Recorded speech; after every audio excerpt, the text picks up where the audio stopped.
So talk to us more about the protein leverage hypothesis. I'm a huge fan of that concept. I've done a bit of reading into it, and anecdotally, I mean, I feel like when I'm under eating protein, I tend to be hungry for everything else, and I tend to eat to meet my protein requirement, which usually today means reaching for ultra processed foods that are in my pantry. Because it's easy. I mean, I always say to women, one of the things that happens in that transitional time in our lives, we have a hormone that is secreted in the brain. It's called follicular stimulating hormone, and it's kind of yelling at the ovaries, release an egg. And as it's going up and up and up, and estrogen's going down, it kind of magnifies this protein leverage hypothesis. And I always explain it to patients that, your body is really smart. It's looking for a solution for a problem. If you're not consuming enough food in general, it is going to ensure you continue to eat. And generally what happens if you're not consuming adequate protein, which helps with satiety and helps with maintaining muscle mass, and so many other benefits, your body's like, I'm going to get the calories that I need from probably fat and carbohydrates. Now, are fat and carbohydrates bad? Absolutely not. The unprocessed variety. But that's generally lending itself to, it's like the cookies look good, the ice cream looks great.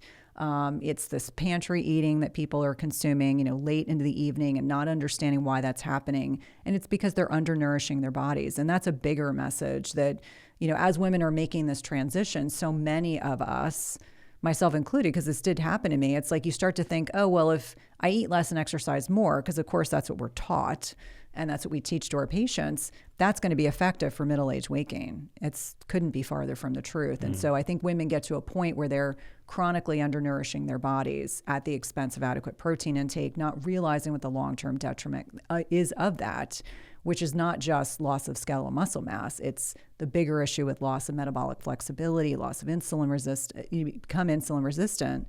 And that's when the visceral fat piece comes on. Women are told they're having non-alcoholic fatty liver disease. It becomes this domino effect, unfortunately. So protein leverage hypothesis is part of every conversation to help women understand. I'm not saying it has to become your second job, but it is very, very important that you're hitting your protein macros. And if you can't hit them, we need to figure out why. So how much protein should women be eating over the course of the day? I would say 100 grams a day, distributed over 2 to 3 meals. I think it depends. Some patients, they want 2 meals a day, and so they're eating 50 grams of protein. Maybe they started at 20, and so we're slowly increasing their protein intake. But that is the goal. I know that there are people out there who advocate for more protein, but I would say realistically, most of my patients, I just try to get them to eat more than where they are. So let's get a baseline assessment. You're eating 60 grams a day. Okay, let's get to 70. And so slowly increasing it and helping them understand, like, what are the benefits that you're noticing? Their sleep is better. Their hair is better. They feel like they're able to work out harder in the gym. They're more satiated, so they're not looking in the pantry at 9 o'clock at night and wondering why they're derailing their diets.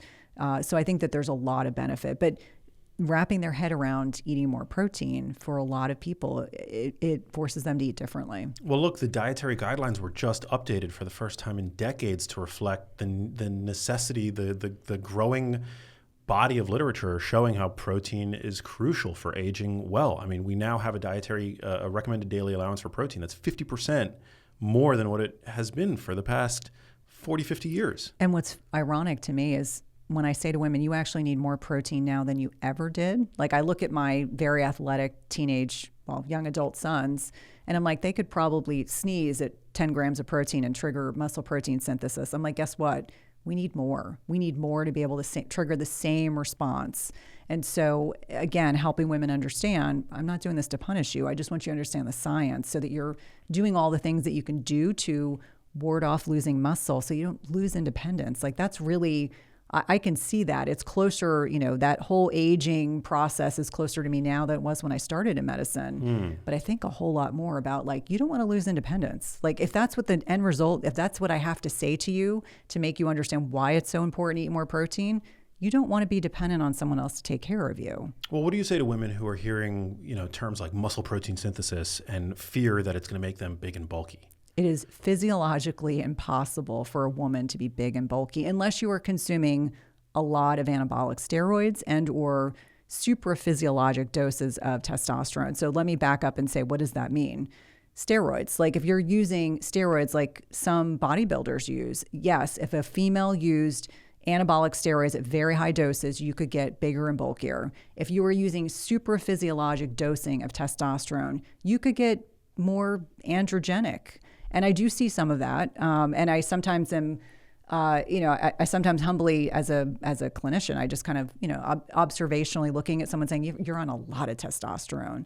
But that is unusual. That is not going to happen naturally. That is not going to happen with your 1/10 of a dose of androgel. That is not going to happen with your compounded testosterone. That big and bulky comment, it's like, if anything, you want to be strong and you want to be healthy.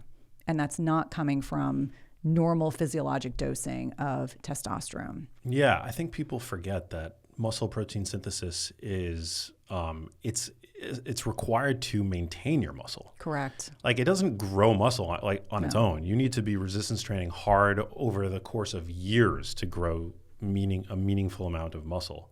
Yes. But you still need to stimulate muscle protein synthesis regularly, not just on a daily basis, but on a regular interval throughout the day to adequately maintain your muscle mass. Yeah, and I think, again, it goes back to that whole conversation. Like, ultimately, yes, it's about muscle, but what is it really speaking to? We want you to be independent, a strong, independent, middle and older aged adult.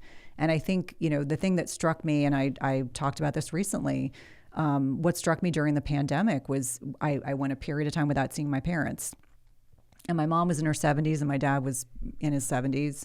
And the first time I saw them, after it had been probably 6 months, I was like, gosh, they're so frail. They had lost so much muscle mass during the pandemic. And so I go back to, what are the things we don't want to have to deal with? I don't want to lose my independence. I want to be able to drive my car and go up and down the stairs and carry groceries and get off a toilet. All those things we take for granted can be problematic if you lose too much muscle. And from an aesthetic standpoint, like, again, muscle doesn't make you bulky, right? Like, no, it makes you look lean and strong. That's why I don't let anyone help me with my bag on a plane. You get these very chivalrous men, and I'm like, thank you, but no thank you. I need to be able to do this myself, but thank you very much. I appreciate that. It's so true. Do you, what about protein distribution? Like, do you make a recommendation for how to distribute that over the course of a day? Yeah, I'm not a fan of OMAD, if that was what you were kind of leaning towards. So I think that 2 to 3 boluses of protein, I think, is probably ideal.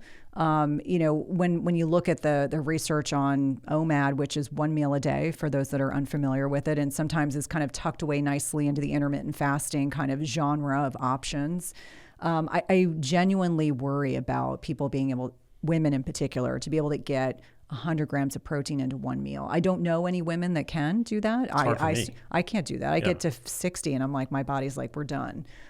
So I think 2 to 3 distributions of protein over the day. And for some patients, that may be 2 meals and a whey protein shake. And I'm totally okay with that.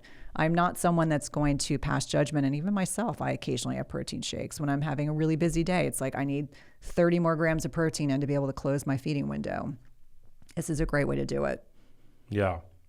What about, have you changed your stance at all over the course of writing the book, doing this research on fasting? Because I feel like that's another message that a lot of women get, is like intermittent fasting is some sort of like holy grail. Yeah. As someone who's known for intermittent fasting, I very transparently have talked about how my focus of my relationship with fasting changed enormously when my dad got sick and died in 2024. And so my evolution has now really been myopically focused on building muscle. And so the way that I had to build muscle was I had to have 3 meals a day. So I need 3 boluses of protein to be able to build muscle. And so intermittent fasting is one of many strategies that I think can be very impactful, very important. I still believe in the value of it. I do a lot less of it because I'm trying to focus myopically on building muscle. Now, what I prefer to think of it now is digestive rest. So everyone can do 12 hours of digestive rest. That's good for the gut. It's good for mental clarity. It's good for a variety of things. It's a little less on the severity side than formal intermittent fasting. And so for a lot of my women that are in the same boat where they're trying to build muscle, we start talking a lot more about digestive rest. Yeah, I think as a tool, it can be very useful, especially when you think about what it is that people tend to eat post dinner. It's usually not lean chicken breast, Nope. It's not a protein shake that you're drinking while you're watching Love Island. What does it tend to be? Junk. Junk, exactly. Yeah. So I think for some people, they'll say, okay, my guardrails are still on. I want to have a 10-hour feeding window. I'm like, whatever you need to do.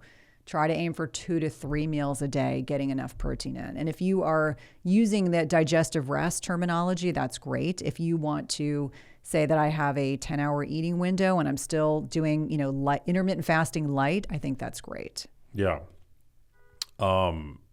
Very, very important stuff. I think in light of, what we now know about muscle and its impact on longevity, health span, I think it's, the big lever is hitting your protein target every day. And if that means important. Like if you get home from work late and you're outside of your feeding window or whatever, you still want to hit your protein target, right? Absolutely. I mean, this is where I think, protein shakes, essential aminos, I think can be very helpful for buffering. And certainly as I'm traveling, that's usually what I'm doing, especially if I'm on an airplane and I'm not going to eat airplane food, which I don't think anyone does. Yeah, it's usually so bad. Yeah. Hey, if you liked that video, you need to check out this one here, and I'll see you there.